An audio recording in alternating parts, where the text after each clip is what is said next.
Hello everyone, welcome to my kitchen. તો મિત્રો આજની રેસીપી છે ભીંડાનું શાક. તો આપણે રગડા જેવું શાક બનાવીશું આજે. તો ચાલો બનાવવાનું શરૂ કરીએ. ભીંડાનું શાક. તો મિત્રો તમે જોઈ શકો છો કે મેં અહીંયા ભીંડા લીધેલા છે 7 થી 8 નંગ જેટલા. તેને મેં વોશ કરી અને સોફ્ટ કાપડથી લૂછી લીધેલા છે. હવે તેને બે સાઈડથી કટિંગ કરી લઈશું અને વચ્ચે નાના નાના પીસ કરી લઈશું. તો મિત્રો તમે જોઈ શકો છો કે મેં અહીંયા ભીંડા છે તેને સારી રીતના મેં કટિંગ કરી લીધા છે. આ રીતના તમે કોઈ પણ રીતના કટિંગ કરી શકો છો. મેં આ રીતના કર્યા છે. ગોળ કરવા હોય તો તમે ગોળ કરી શકો છો, લાંબી સ્લાઇડ કરવી હોય તો તમે ત્યાં પણ કરી શકો છો. હવે તેના માટે મેં અહીંયા 1 કપ છાશ લીધેલી છે.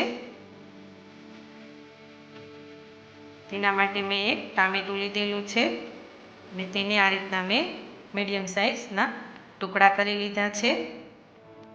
મેથીના દાણા લીધેલા છે 10 થી 12 નંગ જેટલા. લસણની 3 થી 4 નંગ જેટલી કળી લીધેલી છે. તેને પણ આ રીતના મેં કટિંગ કરી લીધી છે. બેસનનો લોટ લીધેલો છે 1 ટેબલ સ્પૂન જેટલો. મેં અહીંયા શેકેલો નથી લીધો, કોરો લીધેલો છે. તમે શેકેલો લેવો હોય તો તમે લઈ શકો છો. તો તેનો હવે આપણે વઘાર કરીશું. બાઉલ મૂકીશું. ગેસની ફ્લેમ છે તે આપણે લો જ રાખીશું. 1 ટેબલ સ્પૂન જેટલું તેલ એડ કરીશું. તેલ આપણે વધારે એડ કરવાનું છે કેમ કે આપણા ભીંડામાં જે ચીકાશ હોય તે જતી રહે એ માટે. હવે આપણું તેલ આવી ગયું છે તો આપણે જે ભીંડો લીધેલો છે તે એડ કરી દઈશું. પહેલાં આપણે તેને તળી લેવાનું છે. સરસ મજાની ચીકાશ થઈ જાય ત્યાં સુધી તેને આપણે સાંતળી લઈશું. તેને આ રીતના હલાવી લઈશું. તો ભીંડાને આપણે નથી હલાવવાનું કેમ કે બહુ ચીકાશ હોય છે આમાં, એટલા માટે.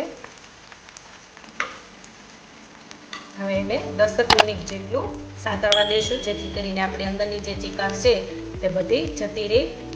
તો હવે આપણો જે ભીંડો છે તે સરસ મજાનો સતળાઈ ગયો છે, તેમાંથી ચીકાશ પણ બધી જતી રહી છે. તો તેને હવે આપણે એક પ્લેટમાં લઈ લઈશું.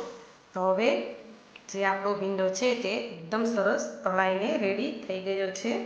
હવે તેનો આપણે વઘાર કરી લઈશું. હવે જે આપણે ભીંડા લીધેલા છે તેમાંથી જે તેલ વધ્યું છે તેનો જ આપણે વઘાર કરી લઈશું. 1 ટેબલ સ્પૂન જીરું એડ કરી દઈશું. 1 ટેબલ સ્પૂન હિંગ એડ કરી દઈશું. 1 ટેબલ સ્પૂન હળદર પાવડર એડ કરી દઈશું. હવે જે અહીંયા મેથી લીધેલી છે તે એડ કરી દઈશું. લસણ એડ કરી દઈશું. મેં અહીંયા 4 થી 5 સ્લાઇડ લીધેલી છે કાંદાની, એડ કરી દઈશું. હવે જે આપણે ટામેટું લીધેલું છે તે એડ કરી દઈશું. આ રીતના હલાવી લઈશું. હવે તેને 5 મિનિટ જેટલું ચડવા દઈશું જેથી કરીને આપણું તેલ છે અંદરથી છૂટું પડી જાય અને આપણી ગ્રેવી પણ સરસ બની જાય. તો હવે આપણા જે ટામેટાં છે તે સરસ મજાના એક રસ થઈ ગયા છે અને તેલ પણ છૂટું પડી ગયું છે. તો તેમાં હવે આપણે જે બેસનનો લોટ લીધેલો છે તે એડ કરી દઈશું.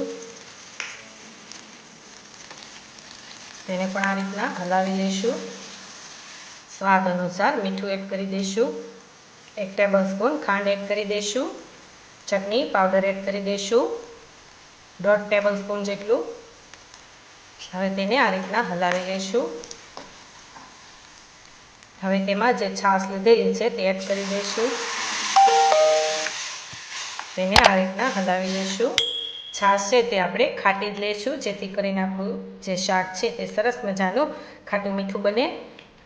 હવે તેમાં જે ભીંડો લીધેલો છે તે એડ કરી દઈશું. પણ આ રીતના હલાવી લઈશું. હવે સરસ મજાનું ઘટ થાય ત્યાં સુધી તેને આપણે રહેવા દઈશું. 3 મિનિટ જેટલું આપણે રહેવા દેવાનું છે. 1 ટેબલ સ્પૂન ધાણા જીરું પાવડર એડ કરી તેને પણ આ રીતના સારી રીતના હલાવી લઈશું. તો હવે આપણું જે શાક છે તે સરસ મજાનું બનીને રેડી થઈ ગયું છે. તો હવે આપણે ગેસ ઓફ કરી દઈશું. તો તમે જોઈ શકો છો કે આપણું જે શાક છે તે સરસ મજાનું ઘટ એવું બની ગયું છે. તો હવે તેને એક બાઉલમાં લઈ લેશું.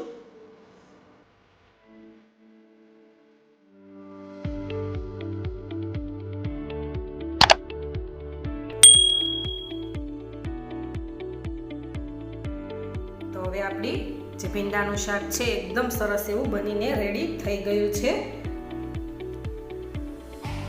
તો મિત્રો, તમને આ રેસીપી ગમી હોય તો લાઈક કરજો, શેર કરજો અને મારી ચેનલને સબસ્ક્રાઈબ કરજો અને બાજુમાં બેલ આઇકન બટનને પ્રેસ કરજો, જેથી કરીને મારા વિડીયોની નોટિફિકેશન તમને સૌથી પહેલાં મળે.